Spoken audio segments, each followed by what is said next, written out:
first day duty. Hi everyone! So for today is makicheck kami ng mga rooms kasi may darating daw na guest dito sa resort. So ito na room is dito is magsistay daw dito ang guest ng 3 days. And ayan, chinek lang namin pati yung CR. So ayun, dumating na yung mga guest at long van niya yan. So transition agad. So natulog muna kami kasama si Katin kasi bukas is sobrang aga namin. So ayun, set up lang kami ng lunch nila para mamaya is mag-cater na kami.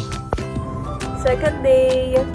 At yun nga, mag-cater na kami, so bisibisihan. So yan, pwede namin kainin yung tira kung tapos na kumain ang mga guest namin. Pumaniud to ta guys. So mga bantaw, alas 4 is nagbigay na kami ng snap ng mga guest para makakain din sila kasi nag-team building sila dito.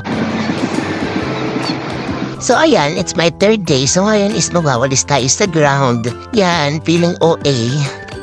Dahil lang kayo, ma'am? Dahil lang kayo? Next step ako ng pagwawalis ko kasi merong magdadahin in lahat kami ng order nila.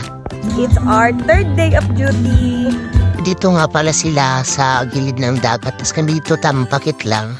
So this time is nabiyas ako ng damit kasi nabasa yung t-shirt ko. Medyo okay time ka dili busy. Grabe yung videographer yan ba? Sumoto ako na next kakanta. Pero mas feel po man sa akong kauban na nga ako ang ikanta ko.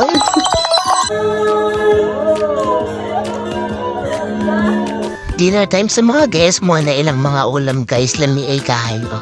Then pagkatapos silang kumain is may program sila dito. Ay reason to stop. Ito is my 4th day sa resort. So ayan, isundo na ko ni Uge. Pero syempre kailangan po na maglaag-laag diri sa dagat. Then picture-picture na rin sa resort. Super happy gid ko na naka-experience ko in ani nga situation kung saan pag-handle og mga guests. Then kung sa feelings sa industry. Especially sa may-ari ng resort is very buutan gid sila kayo. Then, thank you po sa akong uyab nga tigsando sa ako o gatot. Tumorto siya guys. Thank you for watching.